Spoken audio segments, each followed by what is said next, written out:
If you were like me, the Xbox 360 was your world as a kid, a tween, and a teen. It did everything from play games either online or solo, movies, TV, streaming, and even break down. It was a great time, and the more I think about it, the more I agree with Mr. Regular. It was the video game equivalent of the Plymouth Hemi CUDA. If you were to ask what was one of the biggest games on the platform, it would be Halo. And Halo 3 was immensely popular for both its single and multiplayer. However, one franchise would challenge one of the most popular console games of all time, head on. Call of Duty 4 broke a new core with casual gamers, being both a compelling, cynical take on the war machine and an hour-engulfing, intense, and thrilling online experience. And from there, CoD became a staple franchise and even a pop culture icon. The beauty of it also came with the diversity and freedom of choice when followed after. At a certain point, all of these games had a fairly large player base, where if you had a favorite, you can go there and have an equal experience as the newest game. And for me, there was one in particular that kept me coming back.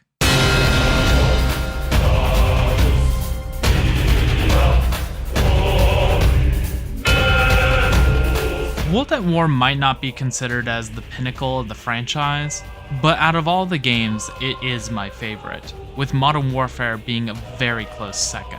People might have rolled their eyes at the time thinking, oh great, another World War II shooter. But Treyarch won me over with its vicious, nightmare-like battles, Reznov, and overall presentation. You were not a soldier of valor. You were a soldier trying to survive by any means necessary, just like everyone around you. And the overall game was a massive step up compared to their last venture. I would talk more about the game as a whole, but I know that Ray is concepting a video on World at War, so I'll let him have it. But there is one element to this game that was introduced, and by accident became one of the most popular modes in the franchise's history.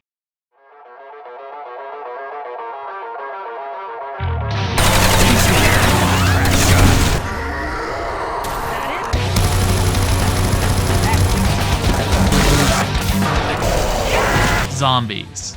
Zambies, Zambinos, Zombombs, whatever you want to call them, has become one of the primary staples to a CoD game. Ever since World at War, Treyarch has had it in each of their games. And while the other studios try to copy it or replace it, Treyarch Zombies has never really been toppled. I recently dove into the game mode again for a nostalgia trip, and has inspired me to look back at each game and showcase the evolution, from humble beginnings to an expansive and colossal present. World at War almost didn't include this mode. The overall tone of the game would be completely shifted with the inclusion of this mode, at least according to the rest of the team. To be fair, that's an understandable concern. Where the gibs, blood, and gore were used to highlight the brutality and horrors of war, having that feature in a zombies mode would shift the tone completely. The small group working on the project were worried that it would be halted or removed altogether, but they continued forward, and even launched a trailer on Halloween that grasped people's attention. Some were excited, some were annoyed, and some were just confused.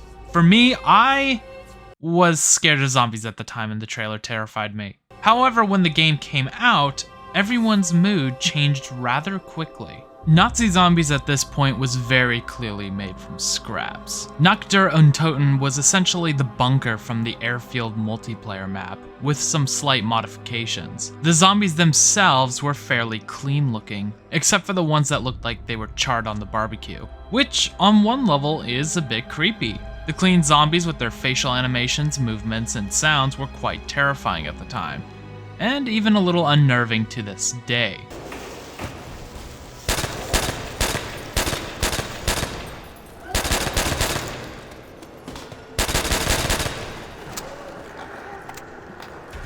Surviving was the only goal, and to aid you were the guns that appeared from the wall like magic, a box that provided a random weapon for $9.50, opening a new area at a cost, and the barriers on the windows. Though the latter was a fleeting defense. As the map opens up, it became nearly impossible to keep the windows boarded up either due to the quantity of the zombies at a window or there being too many windows to realistically defend. And at that point, there was really only two realistic options. Either find a spot to hold your ground, or run for your life. Despite the overt simplicity, it engulfed players. Friends and I at the time would get into massive bragging matches of who lasted the most rounds either by themselves or with people.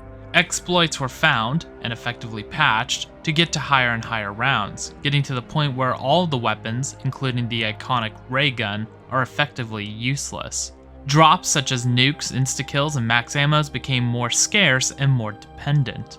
The overall slaughter is comically entertaining, especially when training a large wave. It was an unexpected mega success for what, at the time, the community considered Treyarch as Call of Duty's B team. Following Knock, 3 more maps would be included with the 3 downloadable map packs: Verrückt, Shinonuma, and Dariza, each of them including new elements to the original formula. Verrückt is still closed off, but has large, long hallways for quick escapes and emphasizing the size of the horde. Camping a window is no longer a viable strategy, as now the zombies can reach through and hit you. Traps can be used as a means of crowd control.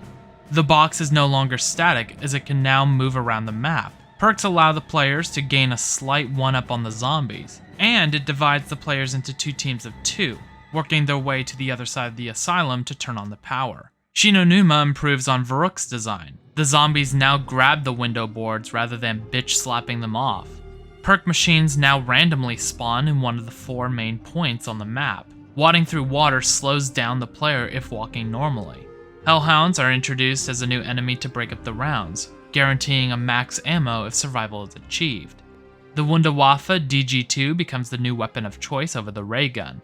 And now we have 4 main and identifiable characters, Dempsey, Nikolai, Takio, and Richtofen, that become the core of the mode, with the start of a story to explain what the hell is going on.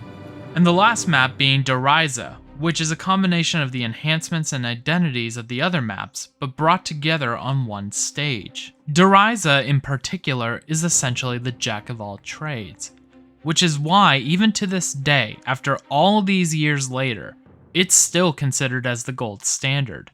It has the best overall map design, with a mixture of open spaces and tight corridors. The zombies themselves have the visual upgrades from Shinonuma, with new animations, including the hilarious Nazi March zombie.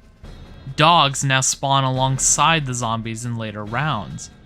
The flamethrower is now nerfed, slowing the player's movement speed. The teleporter can make for a quick escape and even reward or punish you. Monkey bombs can be used to give you a breather or save a teammate.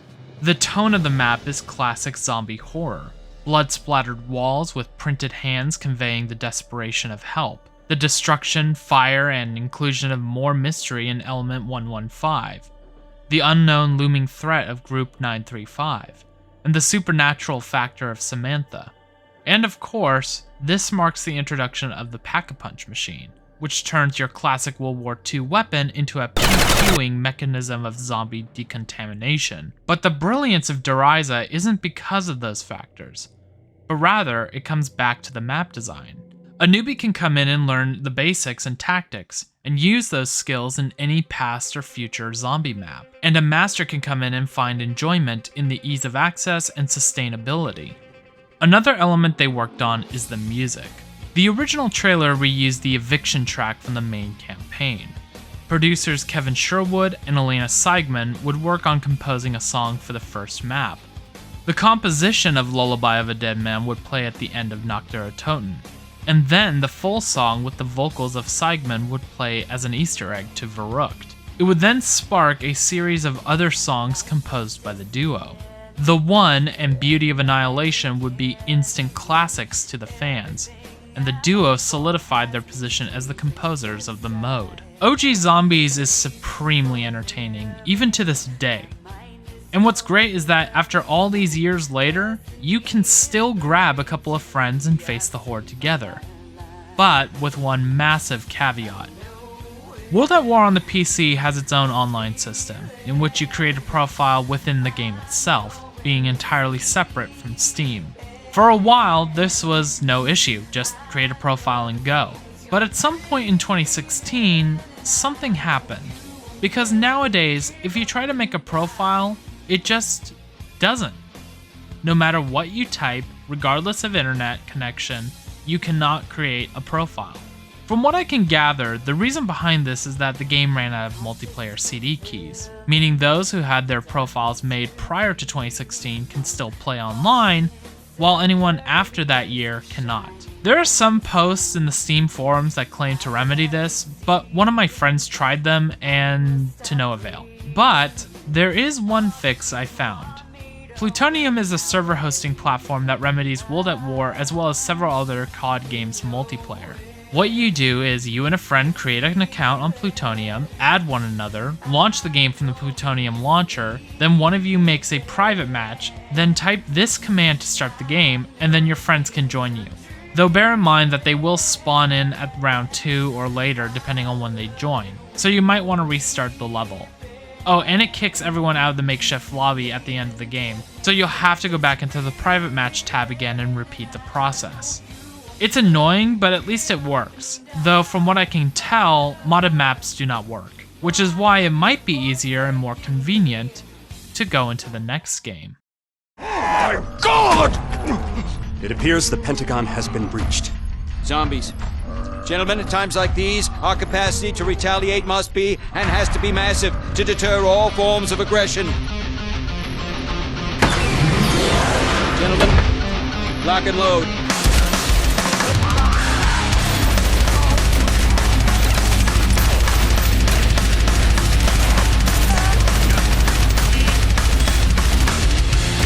Black Ops 1 Zombies is essentially the same as before. The core is simple. Kill zombies, get wonder weapons, turn on power, the basics are there. Where it improves is in overall presentation and lore expansion.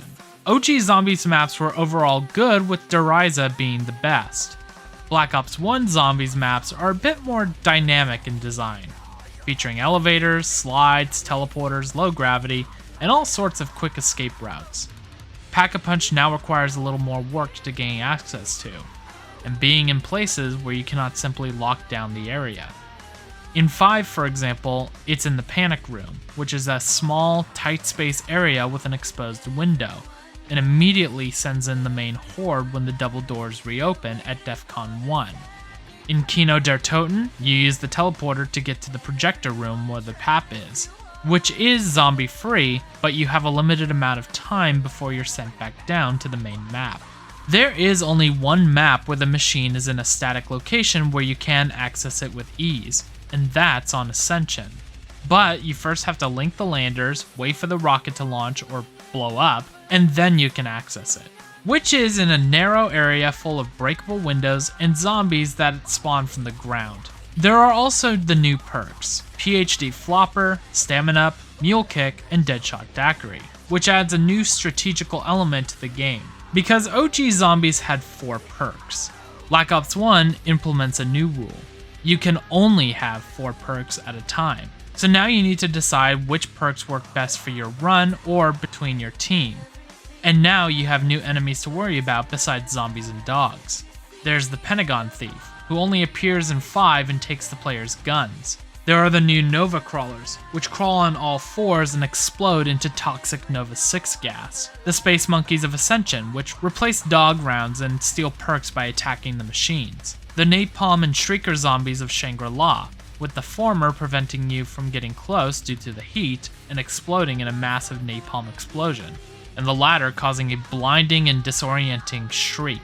And the Astronaut or Cosmonaut Zombie, which is very slow, always follows you, and headbutts your dumbass if you get caught and teleports you to a random location with critical health. Essentially, it's just OG Zombies, but with slight tweaks.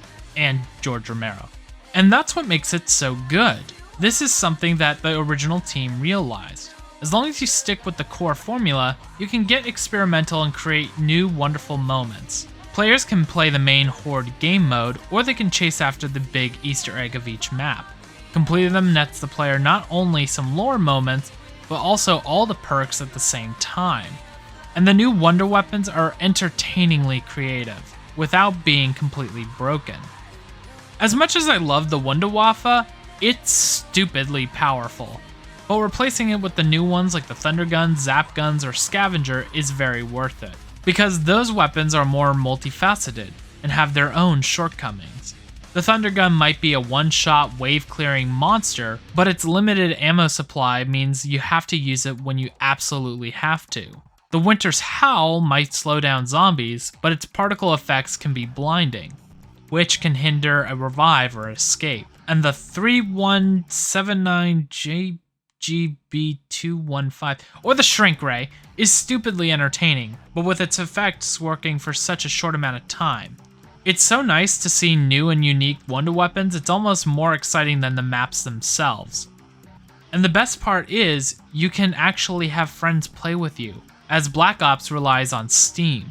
You can even play the original maps with Black Ops and some of the World at War weapons. And, as an added twist, there is Dead Ops Arcade, a top-down twin-stick zanier version of the mode, with rewritten rules and new weapons and powers. So that settles it. Buy and play Black Ops 1 Zombies, as it has all the maps, both new and classic, multiplayer actually works, a large amount of weapons, and fun Easter eggs. Yes, is what I would say. But there's a couple of things. One of them is that Black Ops 1 Zombies is just an extension of the original World at War mode, which is fine, but compared to later entries, it can be a bit stale. Dead Ops Arcade has its own issue of being kind of hard to see, making controlling and aiming your character a bit of a chore. Also, the flamethrower. Just don't pick it up if you're going for high rounds. There is a much more egregious issue. Call of Duty on Steam has been notorious for one thing: the pricing. What the fuck is that? For all Call of Duty's World at War and before, it usually hangs around $20 to $30. Afterwards, full price, regardless of age or popularity. And sadly, if you want to own Black Ops 1 with all the zombie maps, that'll be $100. Guys, this is stupid. I shouldn't have to spend $100 on an 11-year-old game with all the content.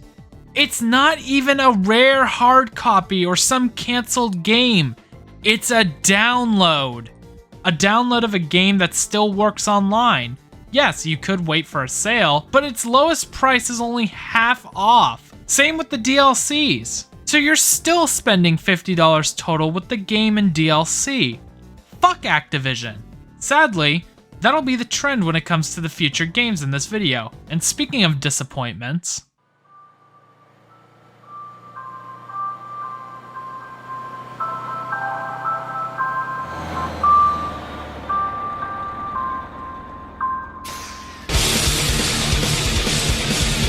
Black Ops 2 Zombies marks two things in particular. First, the lack of Elena Siegman, and two, a dramatic change in the formula thanks to a new team. Maps are now fairly massive, with the biggest by far being Transit. The mode now includes a bank to save points for future games, and a storage locker to save a gun for future games. There's the inclusion of a ranking system, new game modes, and a theater mode. The original cast, otherwise known as the Ultimus crew, do not make a comeback. Now we have an all-new cast of characters referred to as either the Survivor or Transit crew. Stuhlinger, Russman, Marlton, and Misty are the new cast of characters that we play as we follow in their journey across a completely annihilated Earth. We also have Nuketown Zombies, in which you play as the CDC or CIA, Mob of the Dead, where you play as a set of prisoners of Alcatraz, and the Primus crew, which is the Ultimus crew but with a new identity and a sense of maturity, new hazards, weapons, and the ability to build stuff that can help you in your survival efforts. Black Ops 2 Zombies has the elements to be one of the best versions of the mode of all time, and yet, after playing it recently, I found it to be one of the worst. I know. Honestly, I am as surprised as you are. I remember liking these maps back in my 360 days. I played a ton of hours on them with my friends. So, what happened? Maybe I was in blissful ignorance at the time, or maybe I was repressing the negative memories I had. Whichever the case, I was surprised at how much I found BLOPS 2 Zombies so aggravating. Issue 1 is with the survivors. They're annoying. Aside from Misty, though I can't tell if that's because of my head or my head, the others are incredibly annoying. What do you mean, lapdog, huh? I'm the only one who knows what to do! Don't talk stupid, Stu. All you know is whatever the German tells you to think. I don't think you're in any position to ridicule Mr. Stuhlinger, particularly given your own proclivities. You better watch your mouth before you say something you regret, boy. Enough!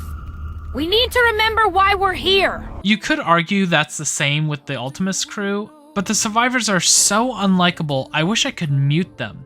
And their maps are no saving grace either. Buried is probably the best of the 3 survivor maps. It features a mixture of open spaces, a unique locale of an underground Wild West town, and a mansion filled with point-stealing ghosts that terrified me when I was younger. You also have this guy,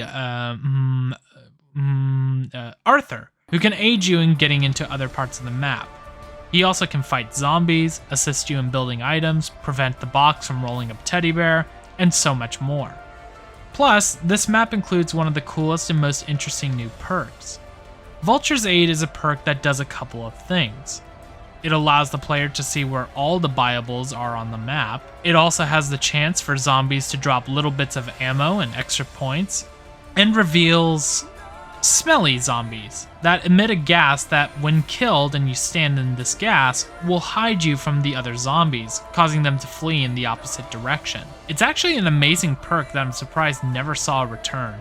Overall though, it's not the best map, as the journey of going back and forth between PAP is tedious, but it's decent. Then there is Die Rise. Yes, it's called Die Rise, as in high rise but with die instead of high. Do you get the joke? Do you get it? Do you get the joke? Do you? Die Rise is the map of mixed emotions. In theory, it's an interesting idea, hopping between 3 different high-rise buildings, with perks and PAP living in always moving elevators. Aside from Quick Revive playing solo, the machines randomize in location each game, keeping the players on their toes. Nova Crawlers come back in the place of dogs, and at first, they can seem a bit intimidating. Instead of simply crawling around on the ground like before, they bounce around the walls and ceilings before landing and attacking you. Though they do not explode into Nova gas after death, but they do feature a bonus reward if all are killed by knife, and that is a random perk. And the overall look of the map is interesting. The dilapidated Chinese skyscraper towers above the smoke, asteroids constantly raining down, and the upside down tower does give this map a really unique feel that no other maps in the mode's history have captured. And this map features some unnerving sounds, not just from the zombies, but from the environment itself. But the actual map is irritating. It feels like a constant maze of floors and tight corridors, and while that's the point, it can get dizzying to play. Not to mention the random elevators. Though at least you can kind of control them with the key, the perks will spawn randomly except for Quick Revive. And if you don't have that key, you might have to hunt down the elevator for a perk or for an escape. This map is intentionally hard, and can even be obnoxious. Oh, but what about that new perk, Who's Who? That looks fun. Create a clone of yourself to revive yourself? Sounds like you don't even need that Quick Revive, especially solo.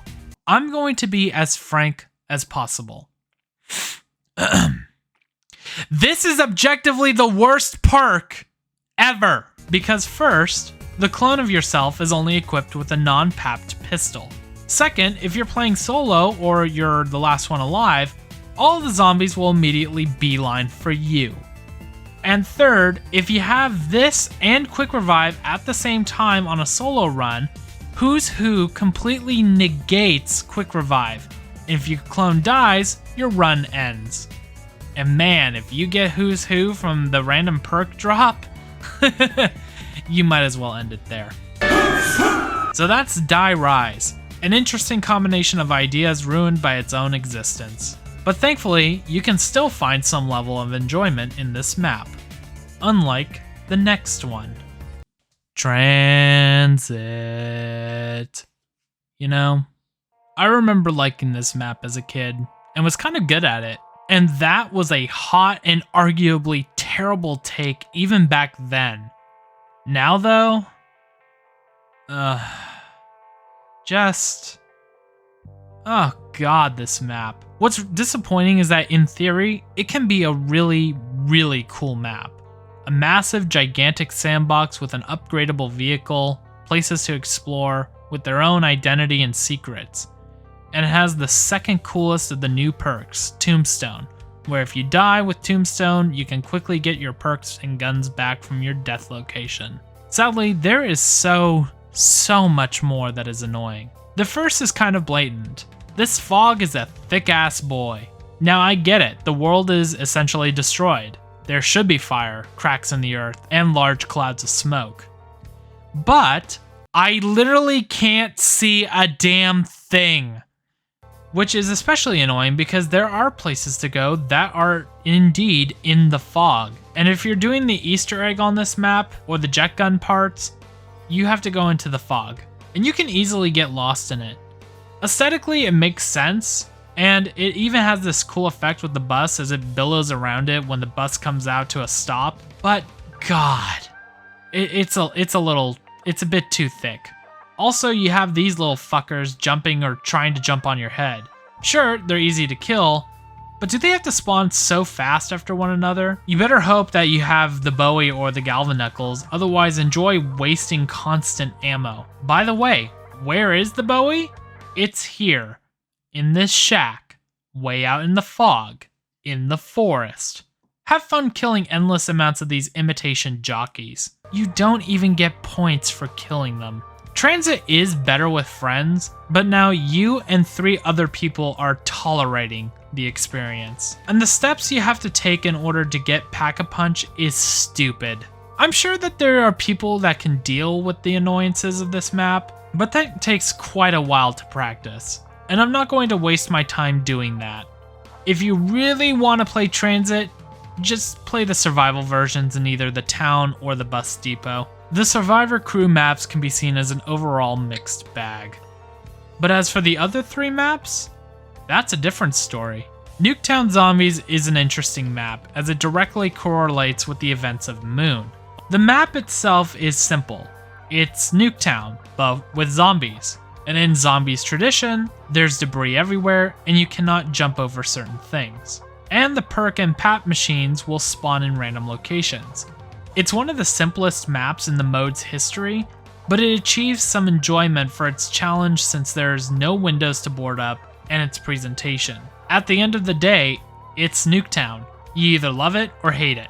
The real shine of BLOPS 2 Zombies is with the other 2 maps. Mob of the Dead and Origins are considered the best maps to come from the DLCs of this game, mainly because the original crew behind Maps of the Past returned to put on their flair. And flair really is on display. Mob's Alcatraz is disturbing. Bodies hanging from the ceiling, ghostly voices, blood splattered everywhere. Even the zombies themselves look particularly gruesome. Their red eyes and mangled barbed wire gives them a more terrifying look. You feel isolated and trapped, which makes getting to the Golden Gate for PAP more rewarding. It also features one of my favorite Wunda weapons, the Blundergat, a 4-barreled, dog-faced bastard of a gun that can be uniquely upgraded, and feels so satisfying to fire. Now, you may be wondering, hey, wait a minute, this map has a lot of tight corridors, yet Patty likes this map more than Die Rise? Why is this one better? Because Die Rise's jumping can be bullshit, and it is much easier to die by accident or by random chance. But Mob does it right. It has the tight corridors, but there are more tools and ways to help the player escape a tight situation. Electric Cherry can be the saving factor between life and death. The gondola's position needs to be considered, as it can relieve you or screw you. The Warden can be both a fun and horrifying challenge. And the Spirit form is not only a form of opening the map, but also repositioning zombies to clear you from a tight spot. To a sense, it follows the same formula that makes Deriza so beloved. Make it easy to learn, hard to master, but make the gameplay itself flexible. And where Mob's map design and story have a fairly dark tone, Origins is a complete flip. Diesel punk looks, World War I setting, Templar zombies, Iron Giant robots, and the return of the original cast. Whoever was behind the trailer knew what they were doing, because seeing the original cast again, with the extremely stylized slaughter of the undead, and the song Shepherd of Fire was a hype-powered thermonuclear weapon. Origins might not be everyone's favorite map, but it achieved one thing in particular. and that was mass interest. Everyone who was slightly interested in zombies looked at this map and smiled. I know of people who skipped purchasing map packs prior because they were immensely disinterested with the survivors after Transit. But Origins was a return to form, featuring its own set of challenges, enemies, and rewards. Trenches are compact, but you can slip away from a tight angle. The shovel allows you to get a slight head start or slip back. The World War I era weapons can be very fun and viable to use, including the Mauser. The tank is a fun and fast way of getting around the mud, though needs time to cool down before starting up again. And the robots, as fascinating to see them walk across the map, can be your savior or your finisher. Visually, it looks like a big and confusing map, but you quickly figure it out as you play. The only real downside is the Panzer Soldat, a mechanized zombie with a grapple claw that pulls you towards your death and a flamethrower to roast your buns. But getting caught is your own fault, and if you do, you can't escape. Though that red light you do have to shoot at is kind of small, but whatever. These 3 maps are good, but as a whole package, Black Ops 2 Zombies is pretty disappointing. There are no classic or returning maps from the previous 2 games, the survivor maps are lacking or infuriating, and there isn't much of a dramatic change aside from buildables. Even the music, though I do like, is kind of a letdown. I only really remember Where Are We Going and the 2 Avenged Sevenfold songs. Also the price. But there is one other reason why BLOPS 2 Zombies is a bit of a letdown. And while it's not mandatory, it's not inspiring to do. The Easter eggs and story of the previous maps were an interesting party piece to the mode. They were building up this grand scheme. Group 935 and Broken Arrow were shrouded in mystery, and the characters were getting some sort of depth. Performing the Easter eggs in Black Ops were fun, and got a lot of people involved in figuring out what was happening in this world. Blowing up Earth wasn't just hilarious, it was also exciting for the community. BLOPS 2, though, marks a change. The Easter eggs and story would become more complex. The Easter eggs in particular became so stupidly obtuse when it comes to the steps needed to complete, with the payoff not being that satisfying. And it makes the story feel completely messy, as it's revealed now that we have time travel and interdimensional travel. Look, I'm just gonna keep it simple. If you want to know the exact lore of this mode, go to the fan wiki and read for yourself. It is a goddamn headache. And it's why I liked Mob of the Dead so much, as it was isolated and felt like its own thing. For a little bit. So that's BLOPS 2 Zombies. A confusing, annoying letdown with 3 good maps and 3 lackluster or terrible ones. Streets on flame, it's a mad game, makes you stop and stare. Need an assist, you can resist, we'll make quite a pair. I never got a hold of BLOPS 3 when it originally came out. Maybe for good reasons, as the game's single player is a great story told poorly, and a multiplayer that never really grasped my attention. This was also during the time where I lost all interest in the franchise as a whole after Advanced Warfare and decided to focus my attention on other games. But if there is one thing it does right, it is Treyarch's hallmark game mode.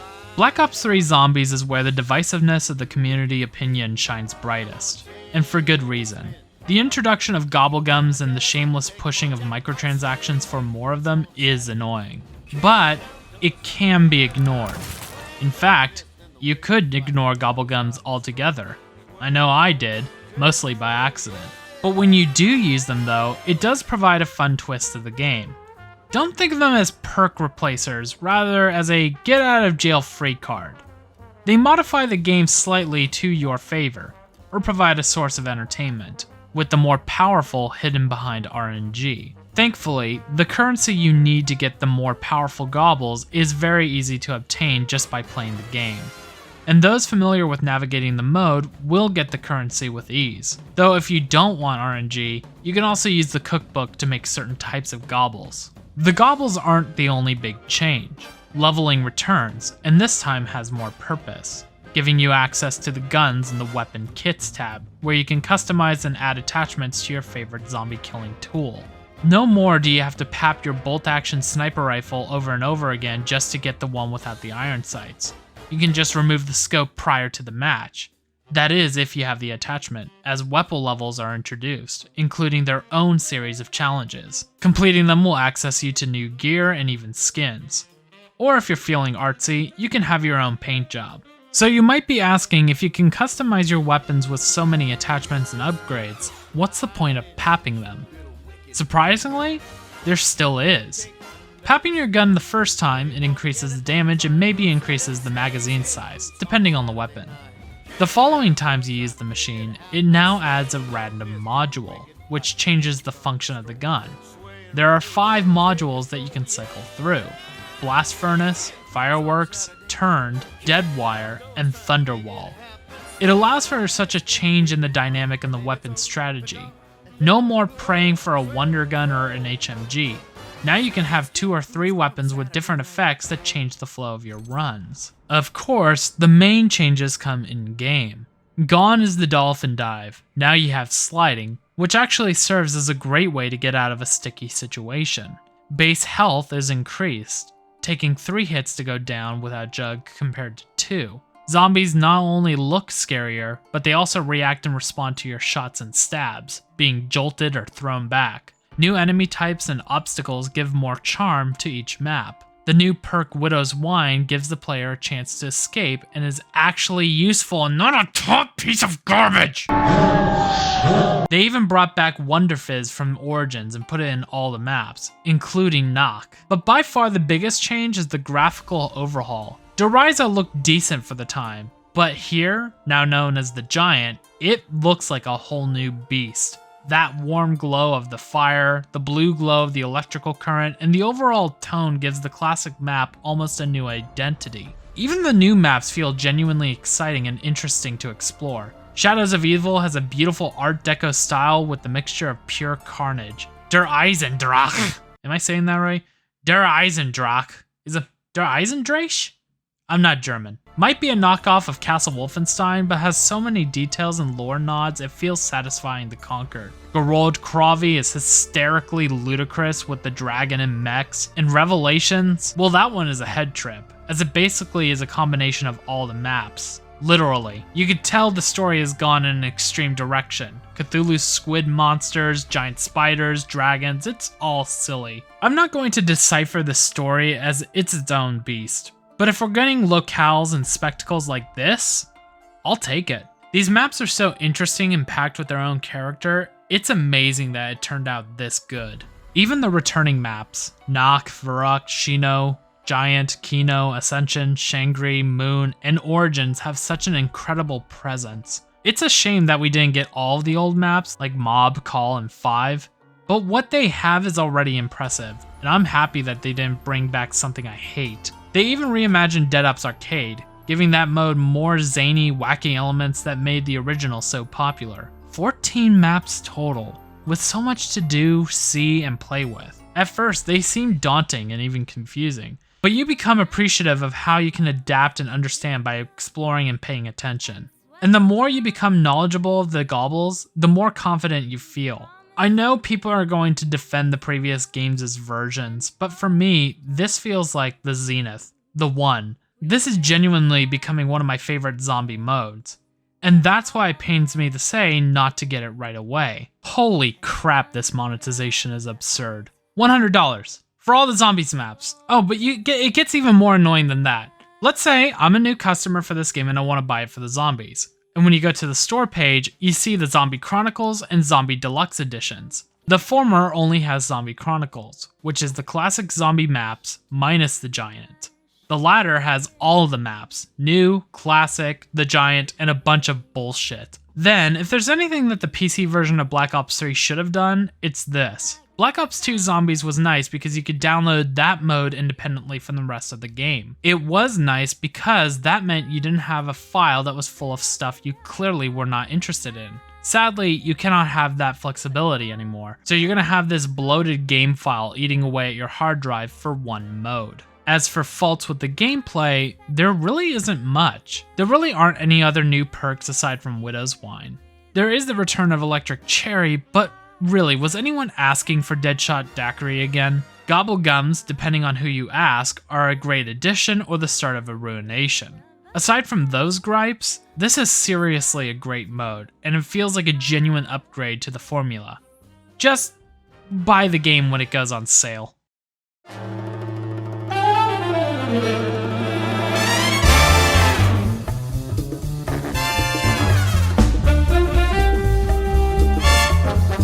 Black Ops 4. I barely spent time on this in the initial launch. It came right when my interest in battle royales were at the breaking point. It was the first CoD I bought after a several year hiatus, and while the multiplayer was fun, it didn't grasp me. Even the zombies mode at the time was lacking interest. Lacking is the theme with Black Ops 4 Zombies. It's not terrible, but it's not engrossing either. It's weird because a lot of what made the previous version so good returns here. Elixirs replace gobblegums, and instead of getting them from a machine, you start with them instantly. Depending on how many you have, you can keep using them after a short cooldown period. Weapon kits and weapon levels return, though now you can change out which starting weapon you want. You can't equip something like an HMG or a wonder weapon right away. That would be a little bit too silly. But you can equip a machine pistol, revolver, shorty shotgun, or a lever action repeater. You can also change out what grenade you want from a normal nade to a Holy Spirit cocktail. Pack-a-Punch is similar to the previous, though now we have 4 different ammo types: Brain Rot, Cryo Freeze, Firebomb, and Kilowatt. One major change in particular is the perk machines. There are only 4 machines, or altars, on the map, and yet there are 19 different perks. That is because you can customize which 4 perks you want in the machines, with the tonic, or Odin, being the most interesting. When you have all 4 perks active, the tonic or Odin slot comes to play, as it activates a bonus effect for that perk. Depending on how you build your perk loadouts, you can really change up the gameplay, especially in combination with the elixirs. Other major changes? When you go down, you don't lose all your perks. Instead, if picked up fast enough, you can retain most of your perks. Juggernog is now ingrained, meaning that you can take up to 4 or 5 hits before going down. There are now these super weapons. One hit kill, get out of jail free cards that can relieve a tense situation. New enemies, new zombie variants, and enhanced animations. The maps are interesting. Some I really like, others are kind of boring. The ones I like are reimagined versions of classic maps. Classified is a mixture of 5 in the military base from Moon. Blood of the Dead is Mob of the Dead, only bigger. Alpha Omega is Nuketown Zombies, only bigger. Tag Der Toten is Call of the Dead, only bigger. And George Romero-less. The new maps are fine. 9 and Voyage are cool, I guess, but I feel like BLOPS 4 zombies are kind of forgettable. The new special type zombies like the Catalysts or Nosferatus become more of a chore to deal with rather than a fun mini-boss. Even the reimagined classic maps are a bit of a letdown. Blood of the Dead is annoying because in order to get to the main prison, you have to cross through the catwalks, which have zombies constantly spawning in front of you, whacking you along the sides, and coming from behind. It's fine with a group, but solo, it's a chore. Classified feels a little bit too closed off, even with the new areas you can gain access to. This is because the zombies move so fast in the later rounds that getting cut off and pincered is an inevitability. Tag Der Toten is fine, except... No way! Dude, that's awesome! Stu? Oh my. Someone's been busy. Your joyman pal asked if we wanted to live. This don't feel like living. Why? Why? To me, the map I found the most enjoyment in was Alpha Omega. To give that map credit, it oozes charm. It's a genuinely creepy map with all the blood, computer monitors, crammed bunkers, and the music cues. The music cues in particular are so eerie, it heightens the map's enjoyment and identity.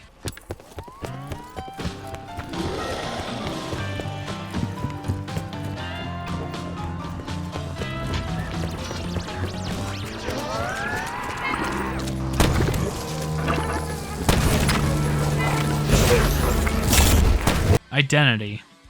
That's something I feel is one of the biggest issues with this version of Treyarch Zombies. It's an identity crisis. It brings in so much and yet loses what makes the formula so beloved. I've argued in the past that simplicity is beauty. It's why I still play Counter-Strike. And yes, complexity can create some incredible moments as well.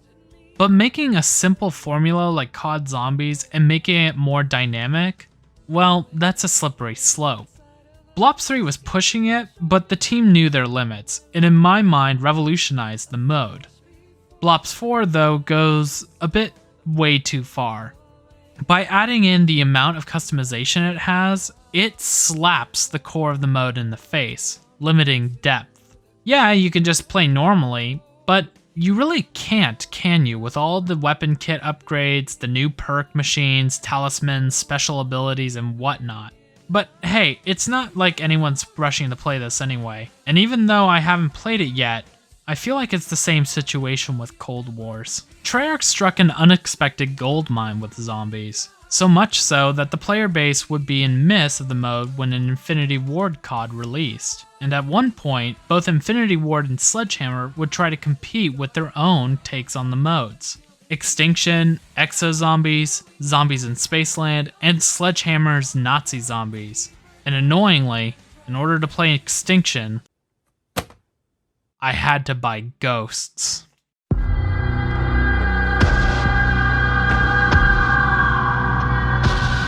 Ghosts on the PS4 is an experience. It runs amazingly inconsistent, looks like the 360 version of Modern Warfare, and is an absolute smear on the franchise.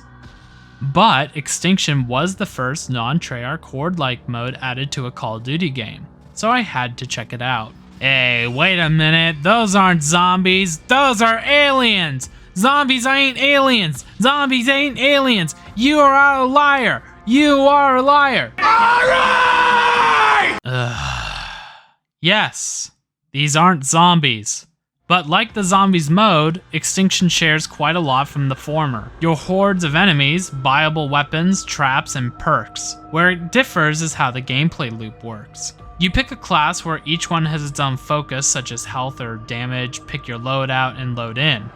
Rather than surviving rounds on a map, you work your way up the map by taking out alien eggs and defending either a drill or helicopter, working your way up to the end where you nuke the area. There's actually quite a lot from this mode that would be brought into future Zombies modes. The enemy types change from simple knee chewers to scorpions that shoot acid, exploders, and a heavily armored brute add a nice variety to the bugs. You can search for parts to add, level up, and customize your weapon kits. It's wild to see all these advancements to the formula originate from, well, Ghosts of all games. Even playing solo was a semi-thrilling experience. But, like I said, it's semi-thrilling, not riveting. There are two modes, Extinction, which is the main mode with the story and objectives, and Chaos. Now I thought that Chaos would be a more traditional horde mode with rounds, but it's not. It's just a score attack mode where you get the highest multiplier with a growing number of enemies encircling you. There are 3 different difficulties. Boring, still boring, and you need friends, which is nice. But playing this on still boring solo is fairly boring, and upping the difficulty makes it too overwhelming. You can get friends, but then you're telling your friends to get ghosts, which is an easy way to lose friends. The aliens like to focus on the thing you're defending rather than you, and this game runs like ass. I get frame drops for no reason at the most random of intervals. And as a complete package, this mode is kind of boring altogether. It feels very unfocused. While it did set the ground for some advancements in future versions of the mode, and though the idea of the aliens were cool, Extinction is nothing more than a distant memory. And speaking of distant memories... The landing zone and no one left. What the hell? Get it off! But us. Fucking hate Activision.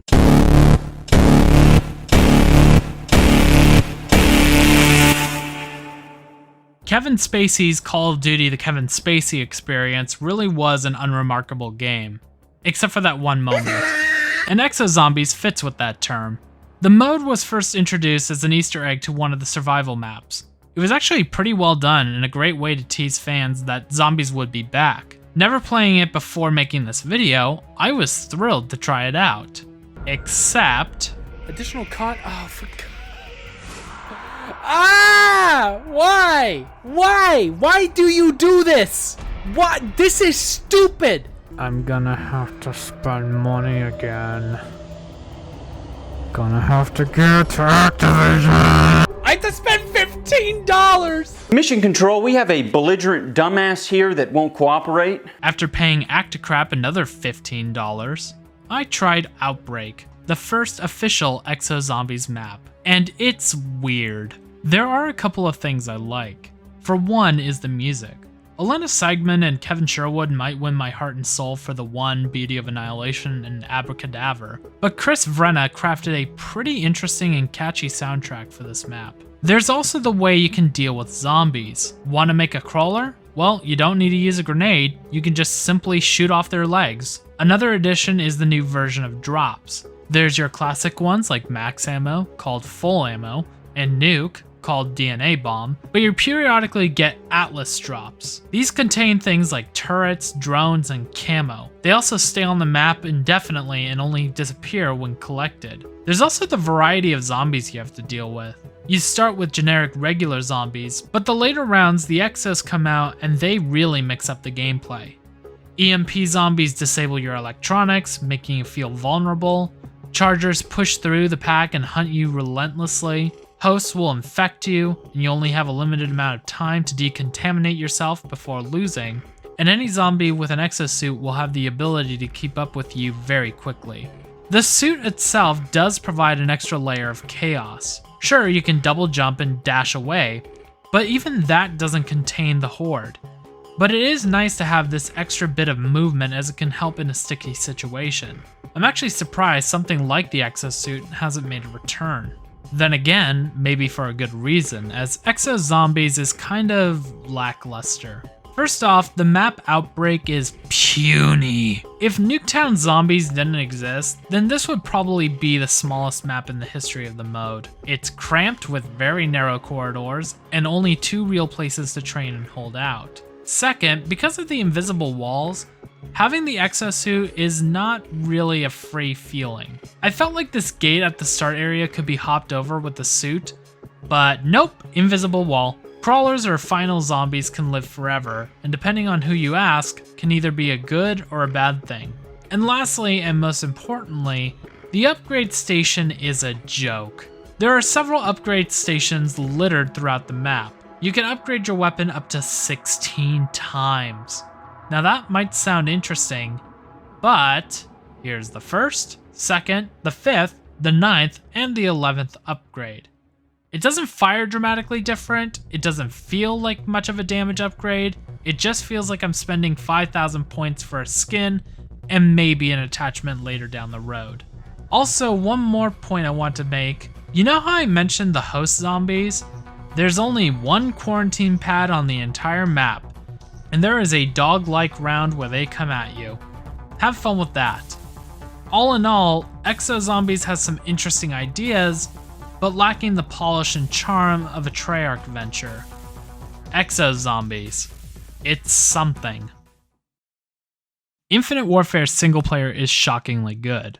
It's bleak, depressing, has some interesting characters, and is an overall decent experience. It was satisfying that immediately after all the horrors of war, you get a lovely palate cleanser.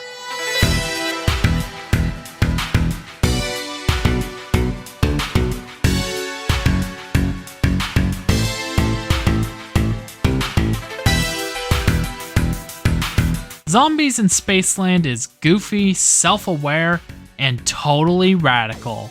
Unlike Treyarch, where it balances between the horror and comedy, Spaceland goes full silly, taking place in a massive theme park with rides, arcade machines, shades, mascots, and so much more. It's weird because this was not made by any of the Treyarch guys.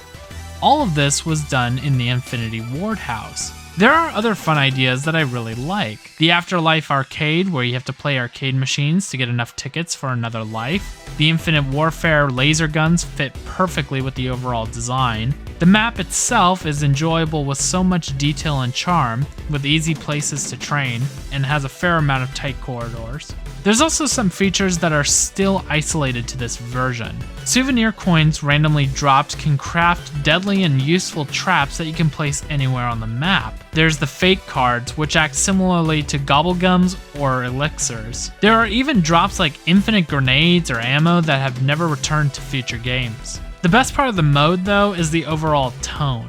Everything is bright and full of color. The zombies move as if they were in the Thriller music video. Even the blood feels like a reference to the original Dawn of the Dead, where it's a brighter, more hot sauce-like quality rather than deep red. Complaints?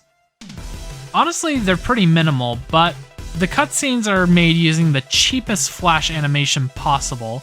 The one black guy feels a bit stereotypical in a negative way, and the UI in the main menu is a little deceiving, having solo zombies tucked away in local. Oh, and be careful streaming this. The Hoff likes to play 80s and 90s copyrighted music, so make sure you have the music turned off before streaming or recording for a video. Honestly, that's it. The only real major gripe I have is the fact that the other maps are still full price. Spaceland is fun and wanting more, but not paying full price for DLC more. Out of all the non-Treyarch Zombies modes, this is my favorite. World War II Zombies is annoying, because despite it being one of the best presented Zombies modes, its execution leaves more to be desired. When it does something right, it does something right. The overall atmosphere doubles down on horror. Your view is dimly lit, with shadows engulfing the player's vision. The dim lights combined with the ambient sounds of flames, thumping flags, and Tesla-like machinery. The zombies here are definitely my favorite looking of the entire spectrum of modes. They look experimented on, dislocated, and even decrepit. They even speak in German, but they still speak. Hell, they even have special variants like the heavy Big Daddy drill guys and the bomb zombies. The latter you can abuse by either shooting their bombs on their backs or killing the zombie and leaving the bomb for future use in a later situation. It even features one of the coolest bosses, almost too cool for CoD. Honestly, it feels like it should belong in Bloodborne. Money, or in this version's case, jolts, can be spent on your usual weapons, perks, and weapon upgrades.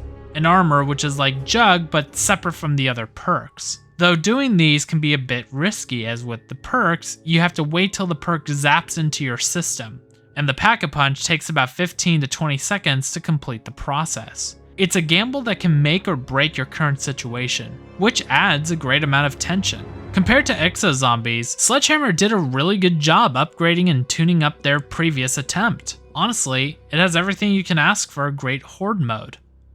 So why is it annoying?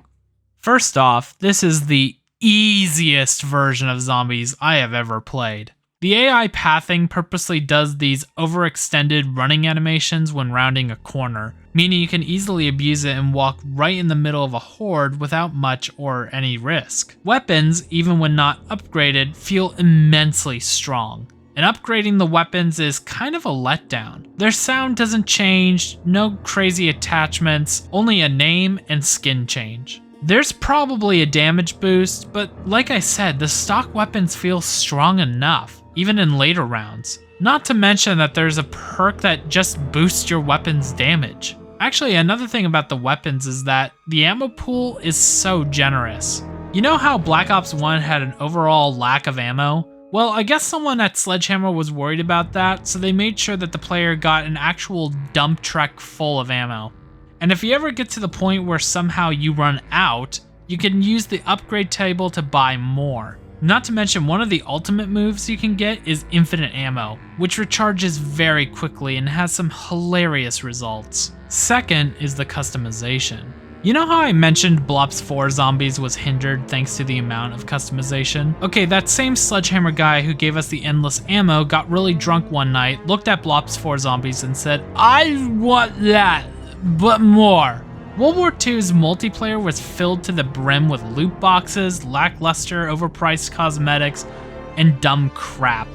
And annoyingly, that spreads into zombies. Another annoyance is how they utilize the horror. The atmosphere and overall look of the horror elements is fantastic. The execution of it all is questionable. I find it kind of lackluster of what the upgrade table looks like. It just looks like this narrow device that really doesn't look like anything significant. Pack-a-Punch in Treyarch Zombies has some sort of flair that makes them feel identifiable. Even the upgrade portals have some extent of pop. This is just a workbench. The crows that just materialize from the bushes is hilarious rather than scary, but the most annoying by far is the forced jump scares. There he is! Bitch, I can scare myself, thank you very much. I don't need a cliche jump scare cue in order to feel fear. Hell, the overall music in this mode is kind of forgettable. And lastly is the co-op gameplay. There are two things that I've learned. First is that you can join a game mid-game. It's a weird feeling that anyone can join any game at any moment. I would like it more if it served as a way for someone to reconnect after a hitch on their part, but no. Go into a public game, you might join later in the match. But tying into the whole theme of ease, you can share jolts with your teammates. Now I understand why this might be useful. For example, if your buddy needs some extra cash for the box or upgrades, then sharing currency is fine. However, maybe it's just me. After all this time learning the pathing, training, muscle memory, but this just feels like another crutch to a game full of them. World War II Zombies, a wonderful, charming refresh hindered by the worst elements of Call of Duty.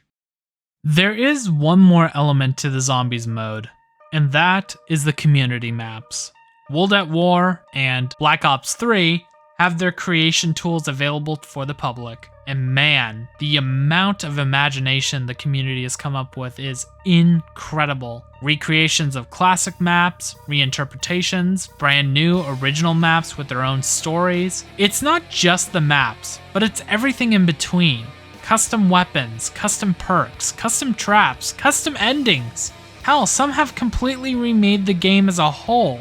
Black Ops 3's Nightmare map, for example, is its own game, with a brand new map, zombies, story, and gameplay elements. It's quite the spectacle. There's a wide variety of maps from all sorts of different minds and visions. Though there are some bad apples, but you can ignore them. What's impressive is that even to this day, these games are still getting new maps. World at War still has maps being made to this day. Though I will say, Black Ops 3 takes the cake for ease of access. You can download maps safe and sound from the Steam Workshop, which means that co-op for custom maps is much easier to obtain.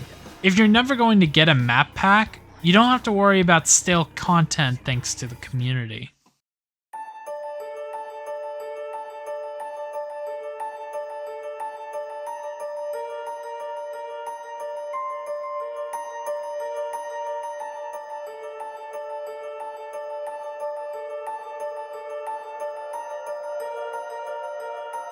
So here we are, the end of the road.